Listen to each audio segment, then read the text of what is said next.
जैसे आप सबको पता है कि जयपुर शहर में जो कन्वेंशनल क्राइम है उसमें काफ़ी गिरावट आया है, लेकिन जो भी क्राइम अभी घटित हो रहा है उनमें क्रिमिनल्स जो पकड़ में आ रहा है उसमें बहुत सारा प्रतिशत क्रिमिनल्स ड्रग्स के आदी हैं। एनडीपीएस का कोई सब्सटेंस अब्यूज करके उस कारण से क्राइम करता है। तो हम एनडीपीएस एक्ट के तहत नशीली पदार्थों का तस्करी करने वाला और उपयोग करने वालों के खिलाफ अभियान को और तेज किया है।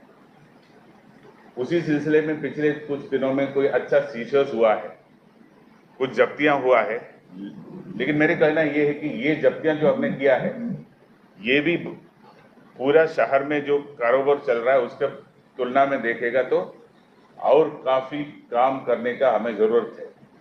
अभी जो जब्तियां हुई है ये जब्तियां इसलिए हुई कि हमें क्रेडिबल इंफॉर्मेशन मिला है पब्लिक से, तो पब्लिक से ज्यादा इंफॉर्मेशन चाहिए। हमारा भी सूचना तंत्र है, लेकिन आपके माध्यम से मैं जयपुर के जनता को ये बोलना चाह रहा हूं कि जो भी पब्लिक आदमी के पास ड्रग्स के तस्करी, सप्लाई, सेल इसके बारे में कोई इंफॉर्मेशन हो हमें सूचित करें। आपका जो सोर्स हम बिल्कुल गुप्त रखिएगा, क्योंकि आपके साथ आपके सहयोग से हम इस जयपुर शहर को ड्रग फ्री बनाना चाहते हैं, जितना पॉसिबल है उतना ड्रग फ्री बनाना चाहता है। अभी फिलहाल पिछले दिनों में हम 1 करोड़ से ज्यादा स्मैक का एक जब्ती किया है प्रताप नगर के इलाके में। एमडी का कोई 25 लाख के करीब का जब्ती किया है, और कल कोई नारकोटिक सब्सटेंस है एल्प्राजोमाल एंड ट्रेमाडोल, इस तरह का जो टैबलेट्स और कैप्सूल्स का एक बहुत बड़ा कंसाइनमेंट पकड़ा है। ये जो भी 3 जो जब्तियां सीजर्स जो मैं बोल रहा है ये बड़ा लेवल का सोर्स है। इसी तरह का बड़ा लेवल का सोर्सेस को हमें पकड़ना है, तब ये बीमारी जो खत्म होगा। इस साल में हम करीबन 475 केसेस किया है एनडीपीएस में, कोई 11 करोड़ रुपए का माल का सीजर किया है। लेकिन ये 475 जो केसेस है उसमें ज्यादातर जो केसेस है वो नीचे लेवल का सप्लायर्स का है। हमें जो मेन सोर्स है, जिस सोर्स से शहर के अंदर ड्रग्स आता है वहां तक पहुंचना है।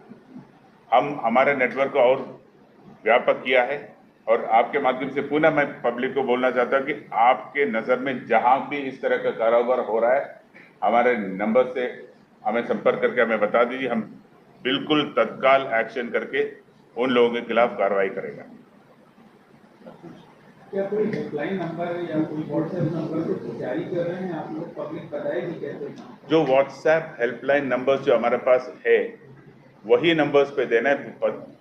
ज्यादा नंबर्स देने से भी नेगेटिव हो जाता है, उसको कोई ज्यादा कंस्ट्रक्टिव पर्पस सर्व नहीं करता है। 10-10 नंबर देगा तो अभी जो आपको प्रेस नोट जो दिया है ना, उस प्रेस नोट में मैंने जो नंबर्स है उसका उल्लेख किया है, और हमारे एडिशनल सीपी क्राइम जो है इस ऑपरेशन का सुपरविजन एंड लीडरशिप कर रहा है, तो उनका नंबर भी, उनका मोबाइल नंबर भी आपको मैं इस प्रेस नोट के जरिए दिया है। आप इनको ज्यादा प्रसारित करें।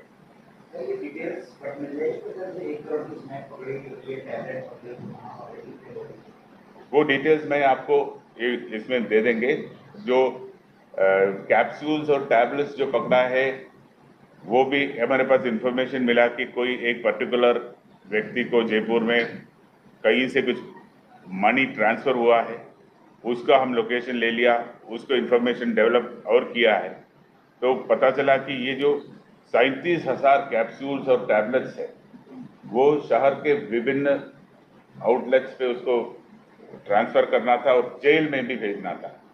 उनका जो जो सीजर है उसमें कुछ भाग तो जाना था जेल में और कुछ भाग तो जाना है छोटे छोटे जो अड्डे हैं वहाँ पे। जो उसके पहले जो स्मैक पकड़ा गया 1 करोड़ का, वो 2 औरतों के साथ मिला था, वो झालावाड़ से लेके आए थे। तो मध्य प्रदेश झालावाड़ उस एक्सिस में जो सोर्स से जो माल आ रहा है उसके ऊपर भी हम ध्यान रख रहा है। और जो उसके पहले जो एमडी पकड़ा उसका भी सोर्स तक हम जा रहा है। इस कॉन्फ्रेंस में मैं ज़्यादा उसका आगे पीछे का सोर्सेस का खुलासा नहीं करना चाह रहा हूँ, क्योंकि उससे हमारा इन्वेस्टिगेशन प्रभावित होगा। सर, ये जो 37 आउटलेट्स आपने बताए हैं, इनको ऑलरेडी ट्रांसफर कर 37 आउटलेट्स नहीं बताया मैंने, 37,000 टैबलेट्स, 37,000 टैबलेट। वो प्रेस नोट में है डिटेल्स।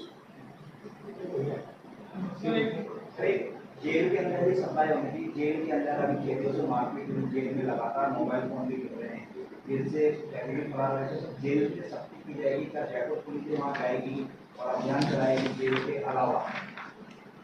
कल सुबह हम बाल सुधार गृह में भी इस तरह का एक तलाशी अभियान लिया, तो बाल सुधार गृह में भी हमें मिला 15 करीब मोबाइल्स मिला, उसमें कुछ एंड्रॉयड मोबाइल्स भी था।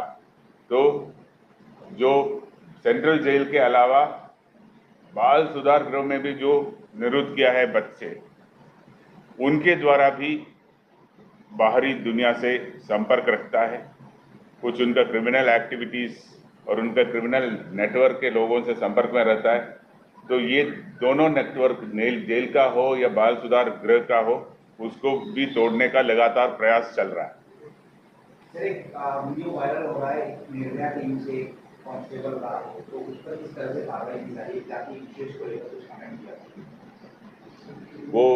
वो जो कार्मिक है उनके तरफ से बहुत गलत स्टेटमेंट दिया गया है, उनके खिलाफ हम डिपार्टमेंटल एक्शन प्रारंभ किया है, अभी उनको हम निलंबित किया गया है।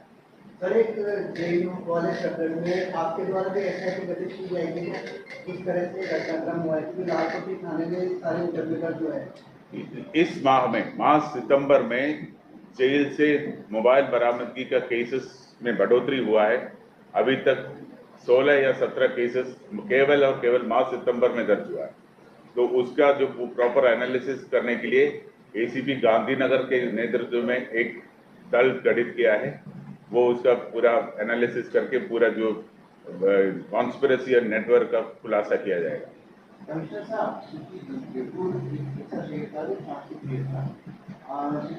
से जो आप कार्रवाई कर रहे हैं, अभियान चलाया आपने, जो नशे के दूर जो खेप आ रही है, बड़ी बड़ी खेपियों जयपुर या राजस्थान जाने का किन राज्यों से आ रही है? बड़े कौन से ऐसे राज्य जहाँ से आ रहे हैं? ऐसे हम स्पेसिफिकली बोल नहीं सकता, बिकॉज पंजाब से भी आ रहा है, मध्य प्रदेश से भी आ रहा है, पूर्वी इंडिया में से भी आ रहा है, उड़ीसा बंगाल से भी आ रहा है। तो ऐसा हम एरिया स्पेसिफिक अभी कुछ कह नहीं सकता। ये मूवमेंट हो रहा है, ये मूवमेंट को हमें रोकना है।